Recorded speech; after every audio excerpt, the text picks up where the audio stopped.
ಹಂಚಿನ ಮನೆಯೊಂದಕ್ಕೆ ಆಕಸ್ಮಿಕವಾಗಿ ಬೆಂಕಿ ತಗುಲಿ ಮನೆ ಸಂಪೂರ್ಣ ಬೆಂಕಿಗೆ ಆಹುತಿಯಾಗಿ ಲಕ್ಷಾಂತರ ರೂಪಾಯಿ ನಷ್ಟ ಸಂಭವಿಸಿದ ಘಟನೆ ಕಲ್ಲಡ್ಕದಲ್ಲಿ ನಡೆದಿದೆ.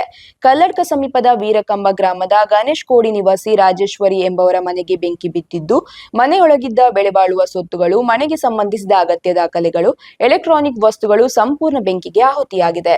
ವಿದ್ಯುತ್ ಮೀಟರ್ ಬೋರ್ಡ್ನಿಂದ ಶಾರ್ಟ್ ಸರ್ಕ್ಯೂಟ್ನಿಂದ ಘಟನೆ ನಡೆದಿರಬಹುದು ಎಂದು ಹೇಳಲಾಗುತ್ತಿದ್ದು, ಘಟನಾ ಸ್ಥಳಕ್ಕೆ ಬಂಟ್ವಾಳ ಕಂದಾಯ ಅಧಿಕಾರಿಗಳು ಭೇಟಿ ನೀಡಿದ್ದಾರೆ. ಡಾಕ್ಯುಮೆಂಟ್